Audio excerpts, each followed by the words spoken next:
Amici bellini, l'analisi della partita con Lecce non ce la possiamo perdere, anche se sembra quasi preistoria, le partite corrono veloci e vorrei dare uno sguardo anche a quello che è successo in Serie A, perché hanno tutte giocato, perché hanno vinto tutte quante, e ci affacciamo già verso il Como. Cominciamo.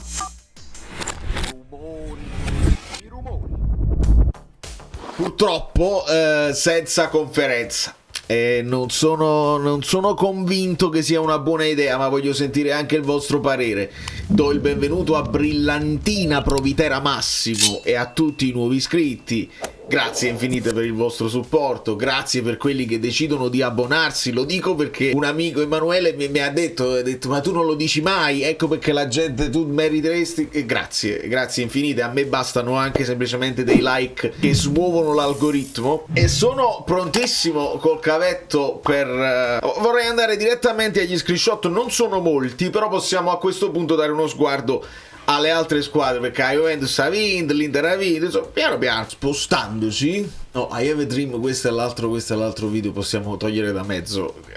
Io direi di chiuderla la cosa spalla, ne riparliamo quando dobbiamo affrontarlo e gli dobbiamo con molta calma sempre. Allora, volevo parlare di questa cosa qua, questo non è Conte, questo è di Francesco, però su questo passaggio di Di Lorenzo per Anghissà, che poi è circondato da 3 avversari, Conte si fa afferrare per pazzo e si è sentito chiaramente ma vaffanculo, e qualcuno ha equivocato. Voglio ribadirlo per chi non avesse visto la reaction, perché so che qualcuno di voi preferisce l'analisi e la reaction non se la vede nemmeno. Magari l'avete vista, ma volevo aggiungere questo dettaglio perché ho letto in giro qualcuno che ha detto Conte ha detto ad Anghissà uomo di me. No, non stiamo, ce le inventiamo le cose, sentiamo una cosa per un'altra. Intendeva il passaggio di merda che invece Di Lorenzo, non Anghissà, tant'è vero che Anghissà lo calma, dice vabbè calma, non è tutto a posto, non ti preoccupare. Conte la sentiva molto la partita, qua stavamo alla fine e quando c'hai un solo gol di vantaggio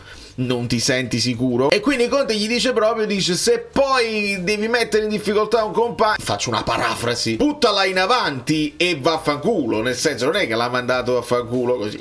Questo un chiarimento, visto che quando poi c'è il big match esce la Bordocam, esce la Refcam, escono i labiali, si fanno approfondimenti di tutti i tipi con tutti gli arbitri, con tutte le cose, e invece quando poi c'è una partita con una piccola i dettagli non ci interessano, invece ci interessano moltissimo. È un dettaglio di cui si è parlato poco. A proposito, vedi, di Spallettone, quell'immagine del Napoli ferocissimo che quando batteva stavano tutti sulla linea. Quel Napoli là aveva 2 difensori almeno in questa zona per poi far partire o un centrocampista o Lobotka. Qua stanno tutti all'attacco, anche perché, lo ricordiamo, quando c'hai Milinkovic-Savic si può fare il passaggio direttamente a lui e lui può fare la prima costruzione, cioè la prima pallata, in questo caso proprio verso Lucca, perché con Lucca davanti, senza McTominay, ecco, se c'hai McTominay e un Neres o uno più piccolino e la butti la indirizzi verso McTominay, in questo caso pallata su Lucca. Non ci sono molte azioni che finiscono negli highlights, anche negli extended highlights molte cose spariscono, per esempio il tiro di Politano alto che parte da questa iniziativa di Lang ed è importante secondo me in una partita che poi, perché ci danno un chip, ma un chip, noi vogliamo un chop, un chip e un chap. verrà dimenticata in fretta perché non ci sono state grandi emozioni se non il rigore parato da Milinkovic.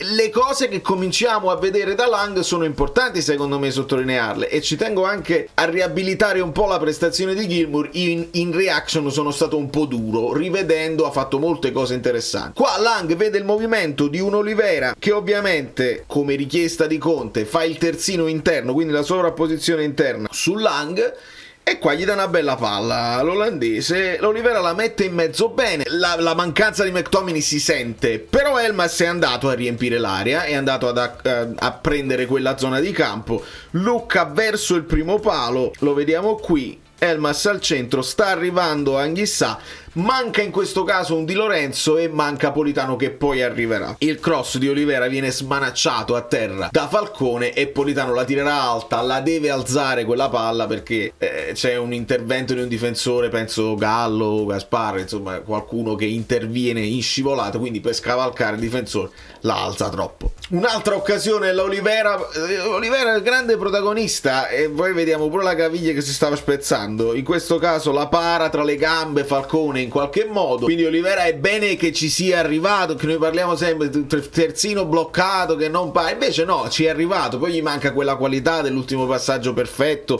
o della conclusione. È bene che sia arrivato fino in fondo. Poi c'è stato un tiro di Beriscia dove lì l'arbitro ammonisce Olivera senza ammonire quell'altro prima, e là ovviamente i piccioncini si fanno sentire. Poco altro nel primo tempo. Nel secondo tempo, quando batte il Lecce, possiamo vedere lo schieramento del Napoli molto preciso, i 4 di difesa. In questo caso ne vediamo 2, Anghissà e Gilmour qui, e quindi capiamo uno dei compiti di Elmas, che da mezzala sinistra, ma quella più offensiva, va a fare un pochino quello che faceva De Bruyne, quello che faceva all'epoca Zielinski, e cioè affiancare Lucca nella prima pressione. Lucca che va in avanti, ma anche qua il Lecce, ovviamente Politano e Lang sugli esterni, quindi lo puoi chiamare 4-2-4, lo puoi chiamare 4-2-3-1, lo puoi chiamare 4-3-3, cambia pochissimo. Il tutto cambia con le caratteristiche dei calciatori, perché anche questo lo potresti chiamare 4-1-4-1, con Gilmour dietro, Anghissà ed Elmas così, Lang che fa quello che poi faceva McTominay, ma le caratteristiche, Lang non è che si va a buttare in mezzo all'aria per prendere una spizzata di testa, e Lang fa il lavoro dell'esterno sinistro classico che deve dare una mano in difesa, e lo ha fatto, e ci tengo a sottolinearlo, e che fa l'esterno. Quindi veramente con i numeretti, quando poi diciamo no, 4-1 deve tornare per forza al 4-3-3, signori, non cambia nulla, cambiano i giocatori che vanno in campo, e lì cambia tutto l'approccio e il piano gara. Ha fatto discutere, io mi soffermo veramente pochissimo perché ne abbiamo parlato estensivamente sia in reaction che in live tutti insieme, la figura, non la figura, il braccino, il braccetto, il regolare. Io qua chiedo però ad Olivera di non farsi sovrastare, perché non si vede, è completamente coperto, ma salta pochissimo, e chiedo perché ancora una volta Bastoni per esempio ci ha sovrastato un paio di volte, dobbiamo essere un po' più determinati, forti sulle gambe su questi calci d'angolo, perché poi rischiamo, perché c'è sempre il rischio di un rimpallone e ti va male.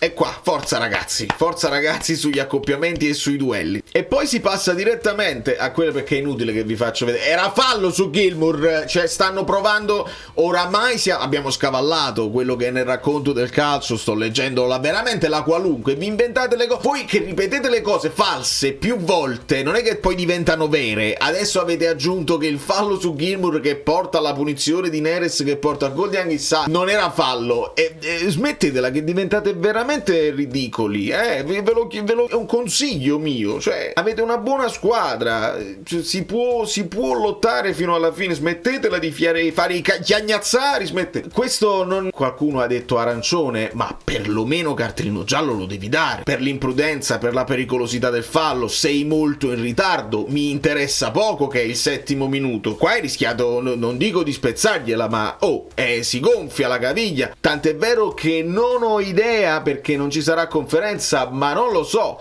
perché Olivera ci gioca tutta la partita sopra, tutto a posto, sappiamo che Olivera si fa male anche con poco, però mettiamola lì, non sappiamo niente. Se poi mi vengono a dire Olivera con la caviglia non stava benissimo, io me lo spiego, non cado dal pero. Qua niente, nemmeno cartellino, cioè il fallo, dai, qua bene che il Napoli riempie l'area con tutti questi uomini, c'è coraggio, c'è voglia di sbloccarla, di andare forte. Purtroppo questo tiro di Politano prenderà in pieno Lucca, lo prende proprio in pieno.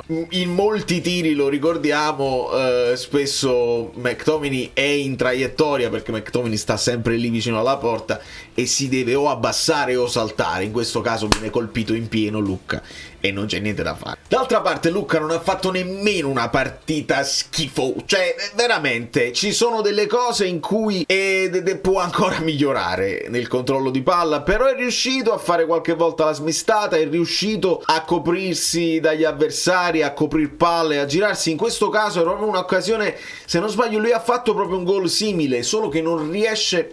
è come se non stesse, sai quando l'attaccante è in fiducia e fa delle cose anche complicate, prendi Bonazzoli che continua a segnare per esempio in rovesciata, qua se tu lasci andare la gamba sinistra, la gamba di appoggio, può essere che riesci ad esplodere questa sforbiciata, e invece la tocca piano e ricade in piedi perché non ha lasciato andare tutto il corpo. Mi sembra che sia un po' contratto anche psicologicamente, e poi quando arriva il pallone è capace che il controllo gli rimbalza sullo stinco, come capita in questa occasione qua. Bel lancio di Di Lorenzo per Lucca in profondità che piano piano ci arriva, ma viene anticipato da Falcone fuori aria. Sul colpo di testa di Falcone arriva Politano che la ributta al centro, la palla proprio rimbalza, Lucca la controlla col sinistro, gli rimbalza sullo stinco, finisce in zona qui, poi voglio, c'è un tiro perché la palla finisce poi a Elmas che tirerà però raso terra. Qua se Elmas l'avesse alzata era praticamente a porta vuota, non sarebbe stato gol perché l'arbitro ha dato un fallo di Lucca qua, che lui stava proprio fermo, stava cercando ancora di capire dove era il pallone, il difensore gli sbatte addosso, il piccioncino ha chiamato fallo, quindi qua meno male che non abbiamo fatto gol perché altrimenti ce lo avrebbero annullato per una cosa. Veramente stiamo andando oltre il seminato, e non è per uno che si vuole lamentare per la propria squadra ed è contento per le altre. Signori arbitri, forza, ma soprattutto signori VAR, perché io sono sempre, come ripeterò fino alla nausea, in campo è difficile, ma il VAR che deve avere la libertà secondo me di intervenire, no, sui cartini che gialli non si può intervenire, sull'intensità a volte si può intervenire, a volte no, sulla posizione, e allora le polemiche resteranno sempre. E in conclusione, qui è dove Conte chiedeva, e Conte fa proprio il gesto, dice ma è una botta, e Lang spiegava, insomma, ha avuto un paio di botte, uno sulla gamba sinistra, un'altra sulla gamba destra, poi in una scivolata che fa per fase difensiva sente dolore e quindi molla, ma che mollo, ma credo che sia ampiamente recuperabile. Adesso ce la dobbiamo inventare letteralmente la formazione col Como perché non abbiamo notizie. Ci rispostiamo per cambiare cavo, perché passiamo dal cavetto rosso al cavetto azzurro per prendere le pagelle. Samardzic, adesso mi è arrivato nel cervello, è lui che cambia il Napoli a centrocampo. È lui il dopo De Bruyne, è lui che rimane, è lui che sta in forma e non gioca per non so per quale motivo nell'Atalanta, ma la formazione ideale è nel Napoli. Samardzic è arrivato adesso qui, lanci di chioccola. Mio cugino propone Samardzic forse per gennaio. Dario, ma la sai che è una buona idea? L'abbiamo fatta sentire in live, vediamo cosa ne pensano gli amici coi commenti. Ci rispostiamo e partiamo da un bel 7,5 pesante per Milinkovic Savic, come meretta, perché più o meno nel parare i rigori anche Alex aveva una buona media, però è qua che il portiere deve fare la differenza. Scusate, ho dovuto mutare la chat dei poeti maledetti, eccetera eccetera. Allora, Di Lorenzo 6, sì, credo che ci possa stare come valutazione complessiva, partecipa, ci sta, ancora non è quel Di Lorenzo dominante che ricordiamo bene. Credo che ci siamo dovuti riabituare alla fascia destra nel 4-3-3 con Anghissà che ha dato anche una mano per quanto riguarda la costruzione, ogni tanto abbassandosi vicino Gilmour, quindi non siamo stati fluidissimi e velocissimi nella costruzione nel primo tempo, e questo riguarda anche lui perché sappiamo quanto partecipi a centrocampo. Se più che per Juan Jesus ovviamente non può essere di più perché è protagonista suo malgrado di quel fallo di mano, però ancora una volta una buona partita in una zona non sua, e se più buongiorno sempre in crescita, quindi molto molto positivo che si possa puntare su di lui. 6 Olivera, darei il 6 più anche a lui, va, perché l'ho visto propositivo, poi tecnicamente si fa preferire secondo me Gutierrez, tatticamente si fa preferire Spinazzola, ce li abbiamo, ruotiamoli, utilizziamoli senza però la convinzione che con Olivera c'hai la difesa blocca, perché non credo che sia il suo pregio migliore onestamente. 6 più per Gilmour, ma pure 6,5. non vorrei poi esagerare con i voti, ma non voglio nemmeno esagerare nell'accanirmi solo perché non è Lobotka, capiamoci. Sei più per Elmas. A me è piaciuto molto di più quando poi da mezzala sinistra è diventato a tutti gli effetti esterno sinistro, si è accentrato, è andato al tiro. Conte ha apprezzato molto, secondo me abbiamo varie possibilità per utilizzarlo al meglio, però vista la moria dei centrocampisti e visto che Lang sta guadagnando minuti, lo stesso Neres merita di stare in campo sia a destra che a sinistra, dove lo metti. Quando Neres sta bene deve giocare, ecco che è logico che Elmas stia un po' di più a centrocampo con la mancanza di De Bruyne e di Lobotka, che forse però è stato convocabile. Premio Reali ad Anghissà, che ovviamente la sblocca e quando poi sta in grande forma segna anche, miglior marcatore del Napoli superando De Bruyne. Li avete visti i capocannonieri della Serie A? C'è Orsolini, ma poi c'è una serie proprio di centrocampisti, proprio non c'è una punta che valga mezza linea, è veramente triste, sta diventando un po' triste la Serie A. Sei a Politano, sei più per Lang, il volenteroso, per veramente non si sia fatto niente e che possa continuare ad avere minuti, e il premio Micio purtroppo va a Lucca. Sembra quasi che sai, poco. Allora,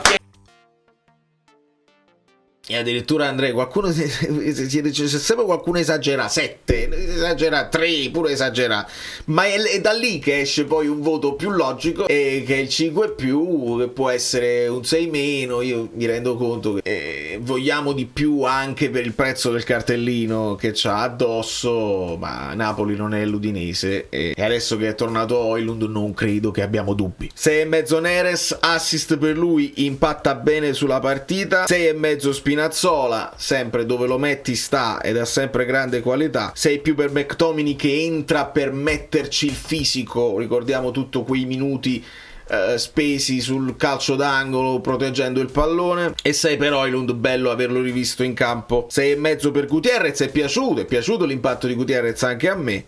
E 6,5 per Conte, che purtroppo non parlerà più. 4,5 all'arbitro, non è piaciuto il piccioncino giovane che magari si farà in futuro, ma per ora ancora non ci siamo, secondo me. Che cosa succede poi in Serie A? Che il Como sta in grande fiducia e dobbiamo stare molto attenti. Con lo stesso punteggio di 3-1 la Juventus vince con l'Udinese. Modric, Brambilla è meglio di Tudor? No, però come al solito magari lasci Tudor e la Juve vince lo stesso, però come al solito la cura Brambilla. Cosa significa la cura Brambilla? Significa che i giocatori hanno un momento di orgoglio quando si cambia l'allenatore e vuoi dimostrare che la colpa era sua e non tua, e quindi anche con un non allenatore tra virgolette tu puoi fare la prestazione e quindi lo scatto di orgoglio c'è stato. Ora con Spalletti bisognerà rimettersi sotto e lavorare. Sono un pochino più indietro in classifica, ma la classifica è cortissima perché comunque la Roma batte il Parma 2-1, 0-0 tra Bologna e Torino si può definire un mezzo passo falso del Bologna, ma ne perde un'altra il Genoa contro la Cremonese in casa, mentre l'Inter schianta la Fiorentina 3-0. Eppure si sono lamentati che non c'è stato un rigore su Dio Esposito, ma ne possiamo parlare con più calma domani, perché domani non c'è conferenza. E in ultimo io vi spiego il perché secondo me Conte dovrebbe parlare spesso, e meglio se parla prima rispetto a quando parla dopo, perché nel dopo può perdere un po' di lucidità e lo sappiamo, e possono strumentalizzare le sue parole come vogliono, e quindi mistificandole eccetera eccetera. Invece con calma, se ci fosse poi anche un giornalismo un pochino più organizzato anche per quanto riguarda, per fargli dire delle cose che gli servono per lanciare dei messaggi e per riequilibrare magari una narrazione che oramai è partita galoppante e vuole che il Napoli è favorito dagli arbitri e così. E invece secondo me uno come Conte dialetticamente se li può mangiare i vari Chivu, i vari Tudor non c'è più, ma la dialettica con Spalletti, la dialettica con Allegri, secondo me non ci dovreste privare di questa possibilità. Ma il Napoli, anche quando c'era tutto il tempo, ho capito che poi ci sarà quella di Champions che devi fare ma secondo me se c'è una partita sarebbe bene farla una conferenza. Ma le domande sono sempre le stesse, non mi interessa, aggiustate le domande, non che alle domande sono brutte, non la facciamo proprio. E che risposta è? Io il contenuto lo faccio lo stesso, quindi non ha importanza. Però hai uno come Conte sfruttalo. Da New York, Valerio Fluido è tutto, vi abbraccio e vi bacio, lasciate i like finali per una questione di cortesia e non vi preoccupate, non c'è niente di cui preoccupare.